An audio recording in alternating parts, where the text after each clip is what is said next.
kami datang kepadamu di hadapan-Mu ya Tuhan.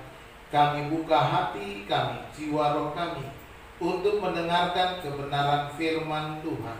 Berkatilah setiap kami yang mendengar dan juga yang menyampaikan, baik yang ada di dalam ruangan ini maupun yang ada di rumah masing-masing. Biarlah kuasa Roh Kudus menjamah menembus setiap hati, memulihkan kami, memberikan kami hikmat dan pengertian. Terima kasih Tuhan. Pemberitaan firman Tuhan ini kami serahkan di dalam tangan kuasa-Mu. Kami tolak segala kuasa jahat yang mau mencuri firman Tuhan, yang mau mengacaukan pikiran kami, yang mengganggu pemberitaan firman ini. Biarlah kuasa Allah saja yang bekerja. Di dalam nama Tuhan Yesus Kristus kami berdoa. Haleluya. Amin. Silakan dulu. Salam. Salam. Saudara-saudara yang dikasih Tuhan, hari ini judul khotbahnya kurang satu hal. Ya, agak unik, memang kurang satu. Ya. Dalam khotbah saya minggu lalu dan 2 minggu yang lalu berturut-turut, kalau kita mau mereview kembali, ini merupakan satu khotbah pelajaran tentang bagaimana kita hidup dalam mengelola keuangan. Yang pertama itu hidup yang diberkati Tuhan. Kemudian minggu lalu hidup dalam kekayaan. Dan sekarang kita belajar tentang kurang satu hal. Kenapa saya masih berbicara tentang uang? Saya bukan mau mengumpulkan uang, karena saya tidak sedang mencari dana. Saya tidak berkhotbah untuk malang dana, tetapi saya mau supaya kita bisa menggunakan uang dengan bijak. Kita belajar firman Tuhan. Baik saudara-saudara dikasih Tuhan. Mana yang pointer? Ya. Nah, kita ini adalah pelajaran dari kepemilikan tentang harta duniawi, ya. Bagaimana kita bisa mengelola segala yang kita punya. Tentunya kita tidak pernah lepas dari kebutuhan sehari-hari kita yang berkaitan dengan uang, harta, kekayaan. Semuanya menghadapi hal yang sama, ya. Dalam situasi sekarang ini ada banyak orang telah hidup dalam kekurangan, ya, karena pandemi. Orang kehilangan pekerjaan, orang mengalami kekurangan pendapatan dan lain sebagainya. Ada yang gajinya dipotong, dikurangi, dan mengalami kekurangan ekonomi. Bahkan Menteri Keuangan berkata bahwa Indonesia memasuki masa krisis ekonomi. Nah, kita juga harus belajar bagaimana kita menghadapi segala situasi. Kita harus tetap mengandalkan Tuhan, tidak ada yang lain, ya. Saya percaya dengan mengandalkan Tuhan, Dia adalah sumber hidup kita, maka kita akan dipelihara. Amin. Ya. Hari ini kita belajar dari firman Tuhan bahwa selalu ada hal yang kurang dalam hidup kita, ya. Selalu ada hal yang kurang. Kalau itu kita belajar nanti dari Injil Lukas pasal 18 ayat 18 sampai yang ke-27. Demikian firman Tuhan. Ada seorang pemimpin bertanya kepada Yesus, katanya, "Guru yang baik, apa yang harus aku perbuat untuk memperoleh hidup yang kekal?" Jawab Yesus, "Mengapa kau katakan aku baik? Tak seorang pun yang baik selain daripada Allah saja. Engkau tentu mengetahui segala perintah Allah. Jangan berzina, jangan membunuh, jangan mencuri, jangan mengucapkan saksi dusta, hormatilah ayahmu dan ibumu." Kata orang itu, "Semuanya itu telah kuturuti sejak masa mudaku." Mendengar itu, Yesus berkata kepadanya, "Masih tinggal satu hal lagi yang harus kau lakukan. Juallah segala yang kau miliki dan bagi-bagikanlah itu kepada orang-orang miskin. Maka engkau akan beroleh harta di surga. Kemudian datanglah kemari dan ikutlah aku." Ketika orang itu mendengar perkataan itu, ia menjadi amat sedih, sebab ia sangat kaya. Ketika orang itu mendengar,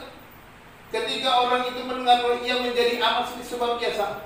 Ayat 24, Lalu Yesus memandang dia dan berkata, alangkah sukarnya orang yang beruang masuk ke dalam kerajaan Allah. Sebab lebih mudah seekor unta masuk melalui lubang jarum daripada seorang kaya masuk ke dalam kerajaan Allah. Dan mereka yang mendengar itu berkata, jika demikian, siapakah yang dapat diselamatkan? Kata Yesus, apa yang tidak mungkin bagi manusia, mungkin bagi Allah. Saya ulangi ayat 22. Ya. Mendengar itu Yesus berkata kepada, masih tinggal satu hal lagi yang harus kau lakukan. Jualah segala yang kau miliki dan bagi-bagikanlah itu kepada orang-orang miskin, maka engkau akan beroleh harta di sorga. Kemudian datanglah kemari dan ikutlah aku. Demikian firman Tuhan. Mengapa masih kurang satu hal? Ini menjadi pertanyaan. Yesus berkata kepada pria yang datang kepadanya dengan bertanya, apa yang harus kuperbuat supaya aku memiliki hidup yang kekal? Yesus berkata, apa yang tertulis dalam firman Tuhan, dalam perintah Tuhan, atau Yesus menyebutkan hukum Taurat. Jangan mencuri, jangan berzina, jangan bersaksi dusta, hormatilah orang tuamu. Disebutkan. Dia berkata, semua itu telah kulakukan sejak masa mudaku. Dan Yesus berkata, masih ada satu hal yang kurang. Masih ada satu hal yang kurang. Saudara-saudara dikasih Tuhan, kita belajar yang pertama yang harus kita pelajari sini, bahwa kedudukan kita tidak memberi kita hidup yang kekal. Ya. Di dalam ayat yang ke-18 ada seorang pemimpin dikatakan bertanya kepada Yesus, katanya, guru yang baik, apa yang harus aku perbuat untuk memperoleh hidup yang kekal? Perhatikan di situ, yang datang kepada Yesus adalah seorang pemimpin. Ya, dia punya kedudukan, dia punya jabatan, dia punya posisi. Ya, kedudukannya di sini menjelaskan bahwa tidak memberikan kepuasan dan jaminan kepadanya. Masih ada yang kurang. Sebagai seorang pemimpin, dia merasa ada yang kurang dalam hidupnya.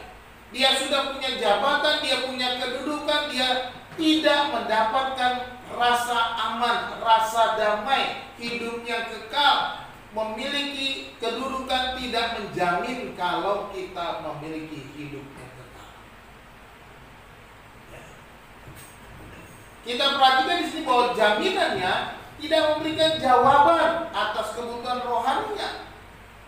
Apapun jabatan kita, apapun posisi kita, apapun kedudukan kita, dimanapun kita ditempatkan, ingat baik-baik, semua itu tidak akan memenuhi kebutuhan rohani kita.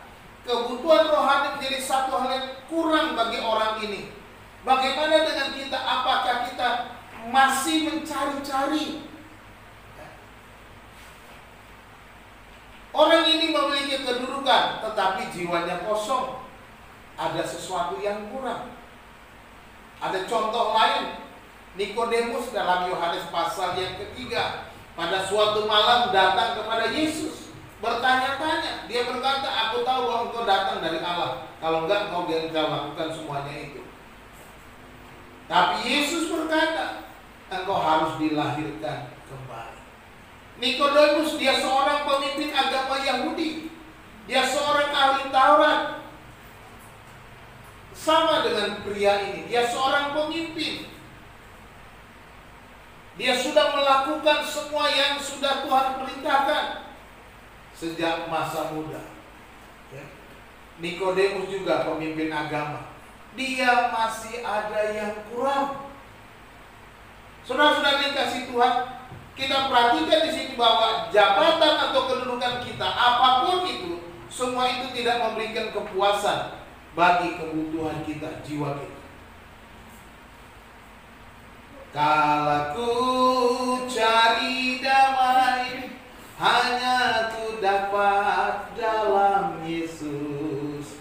Kala ku cari ketenangan, hanya ku temui di dalam Yesus. Tak satu pun dapat menghiburku, tak seorang pun dapat menolongku.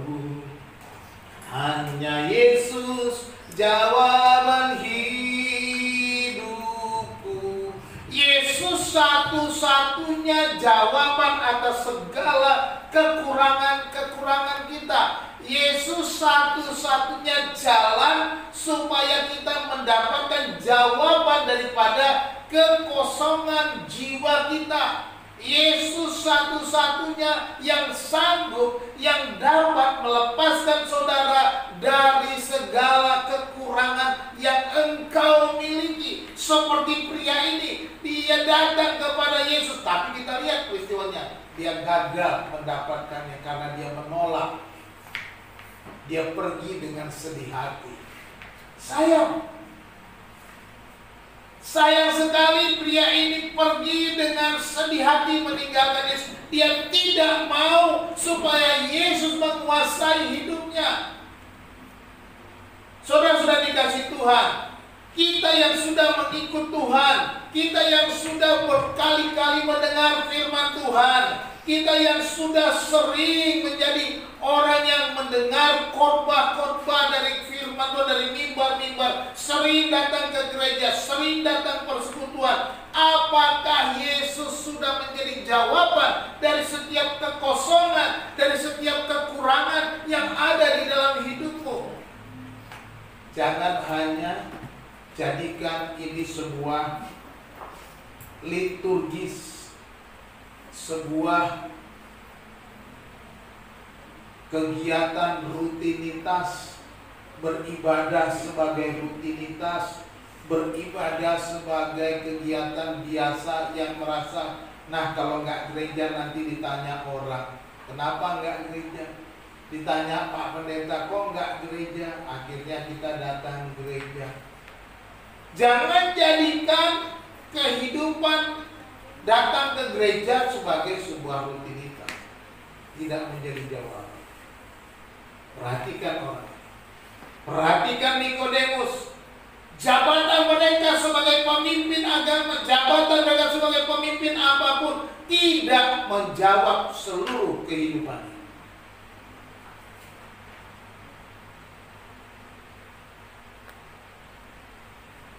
Itu yang pertama. Yang kedua, kesalehan juga tidak memberi hidup yang kekal.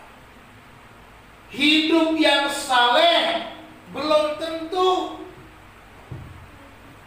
itu adalah hidup yang benar di hadapan Tuhan. Seperti yang dikatakan dalam ayat 18 ayat 20 ini. Engkau tentu mengetahui segala perintah Allah, kata Yesus. Jangan berzina, jangan membunuh, jangan mencuri, jangan mengucapkan saksi dusta, hormatilah ayahmu dan ibumu. Yesus menyebutkan perintah Tuhan, hukum Taurat. Orang itu jawab, semuanya telah kutulis di sejak masa mudaku. Orang ini datang kepada Yesus dengan argumen bahwa saya ini orang baik-baik, saya ini orang yang saleh, saya ini orang yang rajin berbuat baik, semua sudah kuturuti. Aku tidak berzina, aku tidak membunuh, aku tidak mencuri, aku tidak mengucapkan saksi dusta, aku menghormati ayah dan ibu, aku melakukannya sejak masa mudaku. Saudara-saudara, saya sejak kecil aktif sekolah minggu.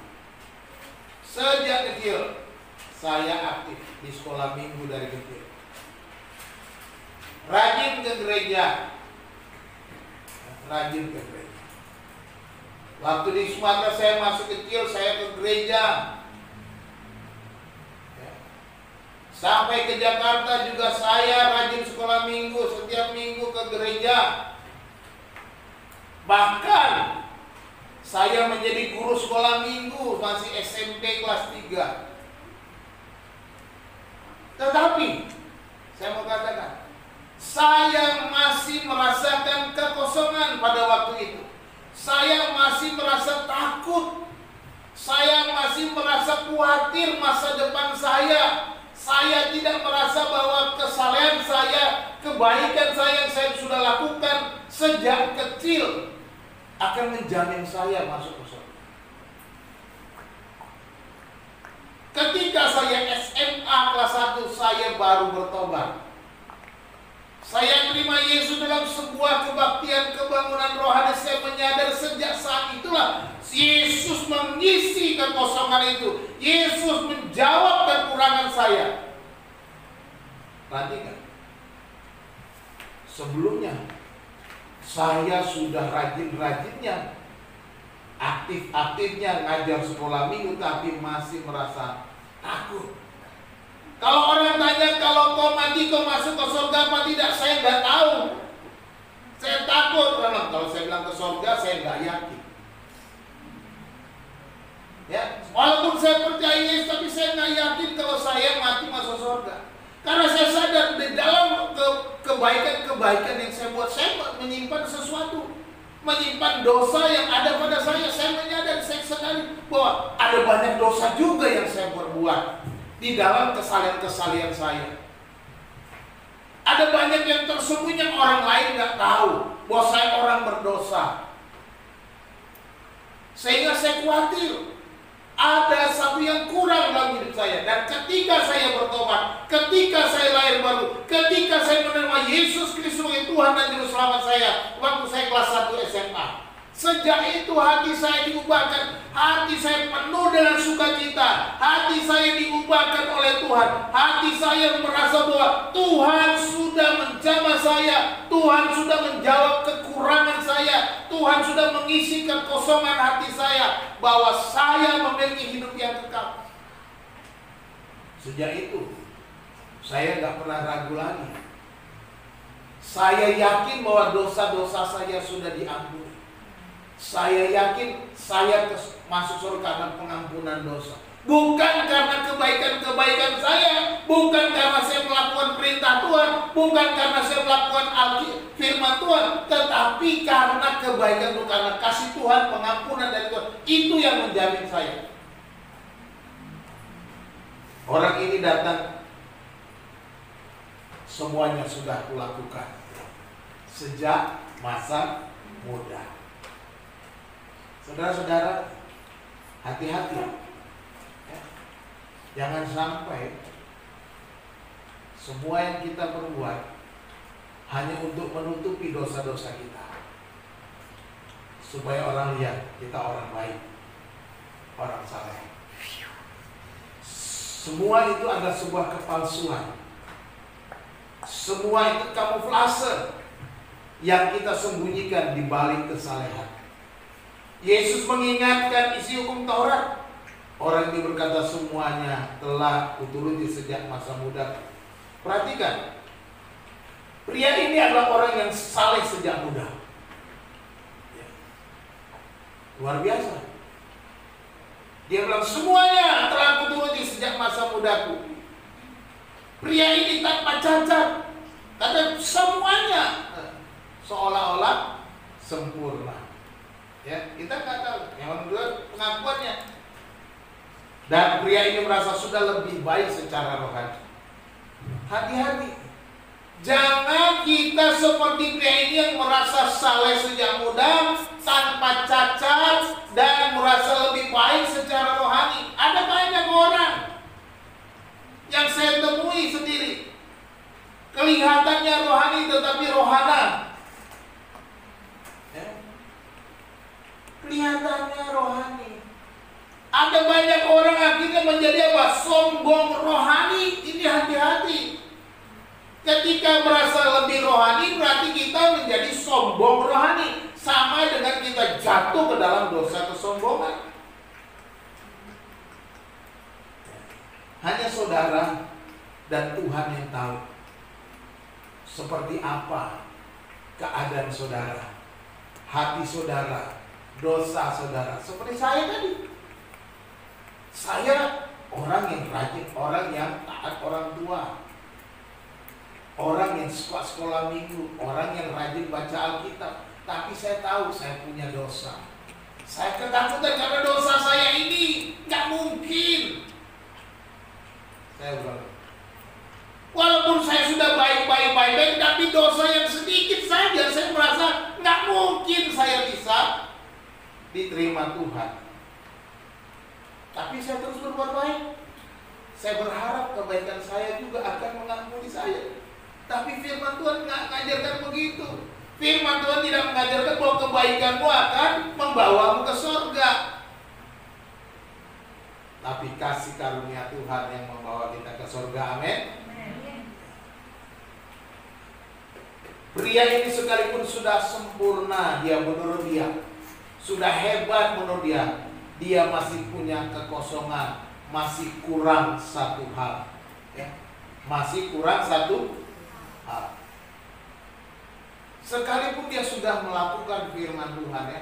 Kita lihat Ibrani 10 ayat 1 itu di dalam hukum Taurat bukan hakikat keselamatan dikatakan. Kita baca Ibrani 10 ayat 1 dikatakan begini. Di dalam hukum Taurat hanya terdapat bayangan saja dari keselamatan yang akan datang. Yesus kan mengajarkan beritahu hukum Taurat disebut.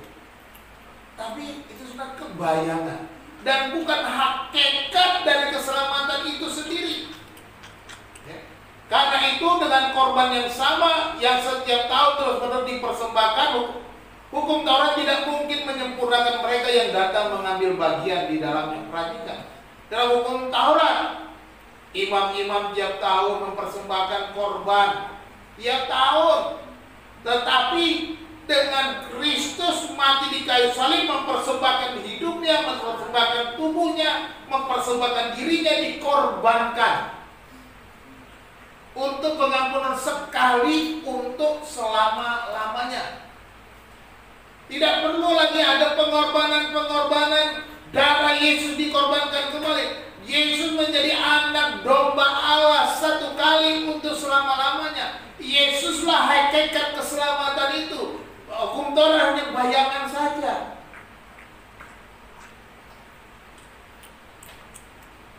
Itu sebabnya Yesus katakan masih ada yang kurang. Yang kurang adalah jual harta, bagikan ke orang miskin, ikut aku. Ya. Jadi kita perhatikan yang pertama kurang, menunjukkan bahwa kedudukanmu, jabatanmu tidak menjamin kau mendapatkan hidup berkah. Hidupmu yang saleh, kesalehan tidak memberikan hidup yang kekal. Dan yang ketiga, ya, kekayaan juga tidak memberi hidup yang kekal. Nah, sekarang kita bicara kekayaan, harta, pengelolaan keuangan. Ayat 23, 24 bilang, ketika orang itu mendengar perkataan itu, ia menjadi amat sedih, sebab ia sangat kaya. Wah, dia ternyata orang kaya, pemimpin, saleh, melakukan hukum Taurat, sangat kaya. Wow, komplit orang ini. Punya jabatan, kedudukan, hidup saleh, melakukan perintah Tuhan, sangat kaya, tajir men. Gimana coba? Apa yang kurang? Tetapi Yesus masih ada yang kurang. Lalu Yesus memandang dia dan berkata, alangkah sukanya orang yang beruang masuk ke dalam kerajaan Allah, sebab lebih mudah seekor unta masuk melalui lubang jarum daripada seorang kaya masuk ke dalam kerajaan Allah. Ayat 22 tadi katakan apa? Ya, kalau kita kembali kepada ayat 22, masih ada satu hal yang jualah hartamu, bagi-bagikanlah kepada orang miskin, datanglah kemari dan ikutlah aku, kata Yesus. Ketika orang itu mendengar perkataan itu, ia menjadi amat sedih, langsung loyo, sedih, sebab ia sangat kaya. Dia tidak rela melepaskan kekayaannya. Ya. Pria ini sangat kaya dan sedih karena harus melepaskan hartanya. Saudara dikasih Tuhan, kita di sini melihat bahwa hidup kekal tidak dapat dibeli dengan hartamu, dengan uangmu. Hidup kekal tidak dapat dibayar dengan segala kekayaan duniawi.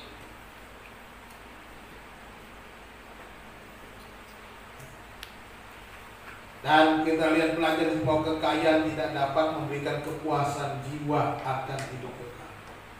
Jadi tidak bisa kekayaan itu memberikan hidup kekal.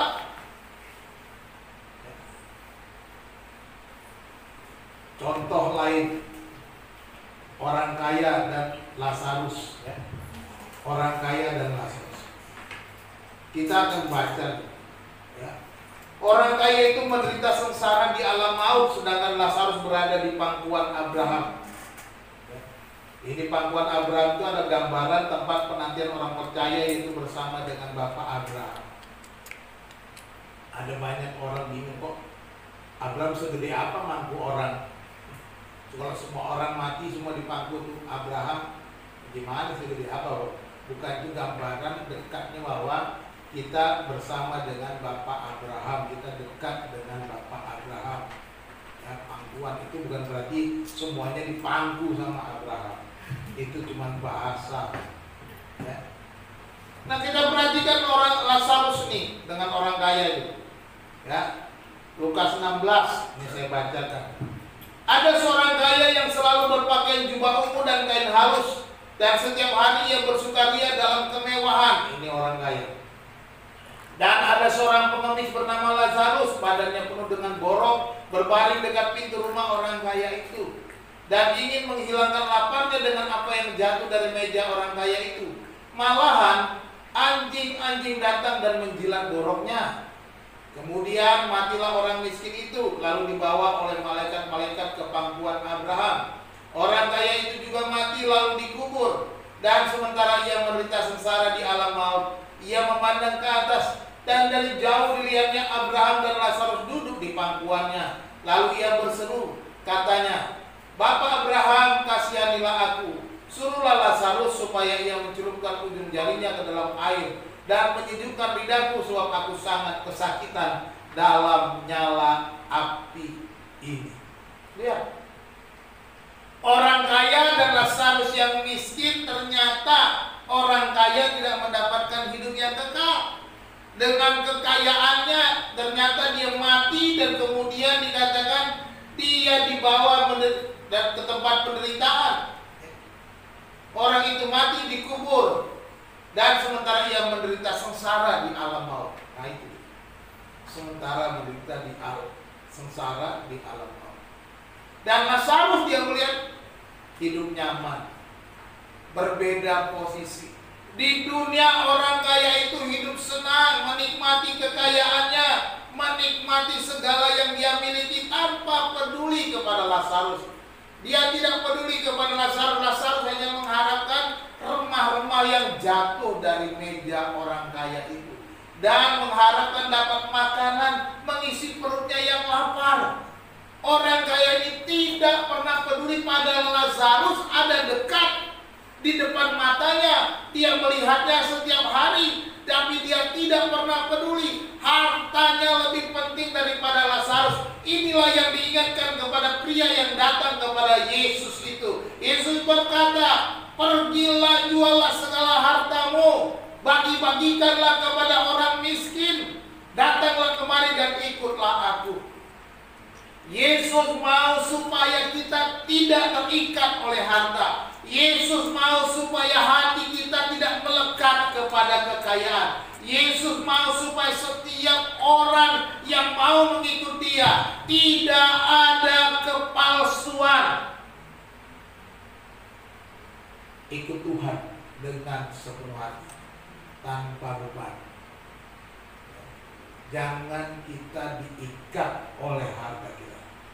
Hati-hati dengan uangmu. Saya sudah berulang-ulang berkata, hati-hati. Kalau engkau tidak bisa mengelola berkat Allah yang Tuhan sediakan, kalau engkau tidak mau memberi dirimu dibentuk oleh Tuhan dengan harta kekayaan yang engkau miliki, maka akan menjadi bahaya. Kau hidup dalam kepalsuan. Kepalsuan. Jangan hidup dalam kepalsuan. Punya jabatan, hidup saleh, kaya, tapi nggak peduli. merasa bahwa harta itu hanya dinikmati sendiri, merasa bahwa kekayaan itu hanya untuk dirinya sendiri, tidak peduli dengan apa yang ada di sekitar. Kita harus melakukan pekerjaan Tuhan, kita harus melayani Tuhan, kita harus berbagi kepada orang lain.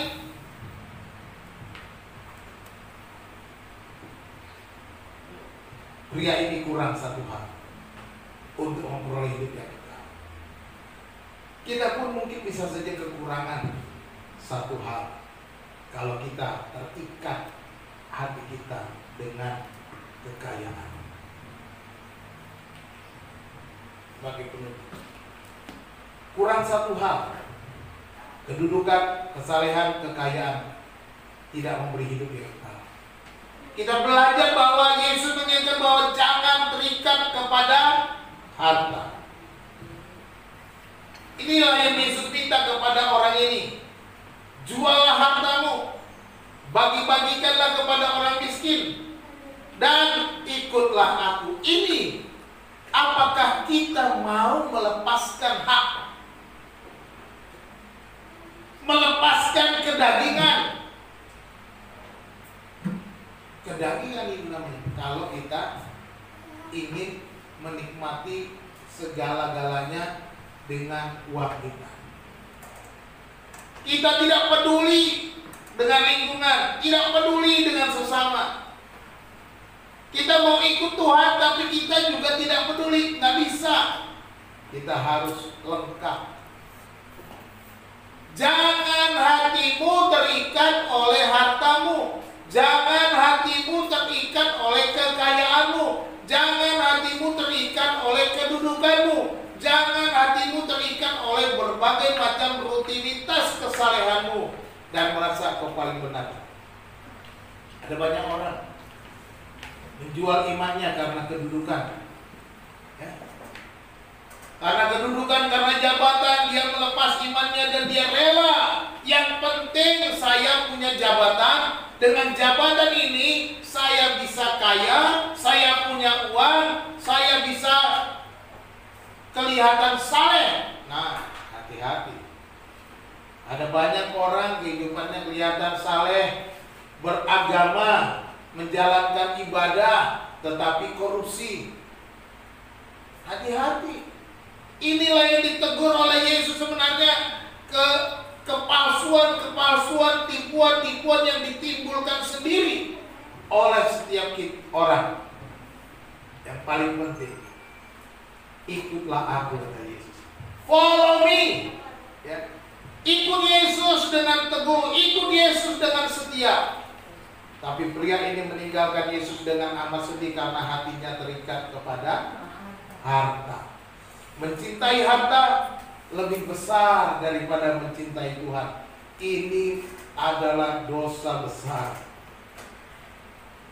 Kalau kita mencintai harta lebih daripada mencintai Tuhan, berarti kita sudah menjadikan harta itu Tuhan. Dia yang memberikan kita segala-galanya. Tetapi kita harus belajar bahwa Tuhan harus di atas segala-galanya. Jadi janganlah kita mencintai harta lebih dari segalanya.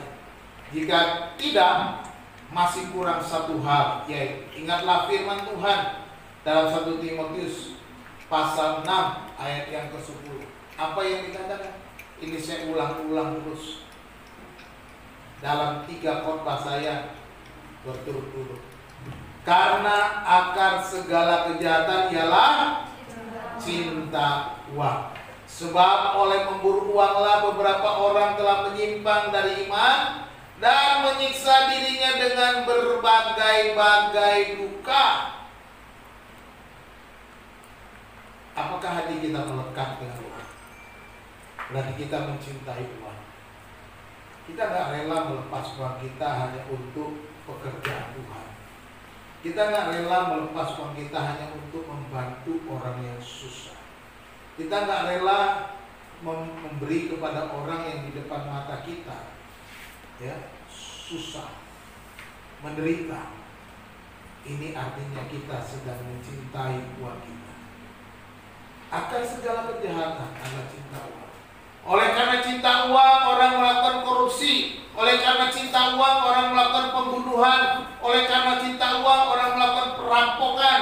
Oleh karena cinta uang, orang melakukan perkosaan. Oleh karena cinta uang, orang melakukan berbagai-bagai duka, berbagai-bagai dosa karena cinta uang. Oleh karena cinta uang, orang juga hidup dalam kepalsuan. Saudara-saudara, masihkah ada kurang satu hal dalam hidup saudara? Silakan saudara bertanya, Tuhan, apakah yang harus kuperbuat? Kalau masih ada kurang satu hal, Yesus mengingatkan, jangan terikat oleh hartamu, jangan terikat oleh kekayaanmu. Ikutlah Yesus dengan teguh, ikut Yesus dengan setia, maka Tuhan akan memberkati. Yesus adalah sumber hidupmu, sumber berkat yang akan memelihara hidup. Tuhan Yesus memberkati saudara-saudara sekalian. Amin. Kita berdoa. Allah Bapa kami yang di sorga, terima kasih ya Tuhan untuk kebaikan dan kesetiaan-Mu. Terima kasih untuk firman Tuhan yang sudah kami dengar. Biarlah firman Tuhan ini Engkau meteraikan di hati kami ya Tuhan, sehingga hati kami tidak terikat oleh berbagai-bagai macam keinginan duniawi. Terlebih ya Tuhan, terikat oleh harta duniawi kami, sehingga kami tidak peduli dengan orang lain, tidak peduli dengan pekerjaan Tuhan. Biarlah Tuhan memberkati hidup kami dengan kemenangan demi kemenangan. Tuhan, jauhkanlah kami dari segala kepalsuan hidup, dengan segala kehidupan yang kami tutupi ya Tuhan, dengan kebaikan, dengan berbagai macam hidup rohani yang rutinitas ya Tuhan, hidup di dalam legalisme ya Tuhan. Kami serahkan dalam tangan-Mu. Biarlah Engkau ya Tuhan mengurapi kami. Terima kasih Bapa di dalam sorga. Kami mengucap syukur untuk firman Tuhan pada pagi hari ini. Berkatilah setiap pendengar, berkatilah hamba-Mu yang menyampaikan. Penuhilah kami dengan Roh-Mu yang kudus, supaya kami hidup dalam kemenangan. Terima kasih Bapa yang baik, terpujilah Engkau. Di dalam nama Tuhan Yesus Kristus kami berdoa. Haleluya. Amin. Tuhan Yesus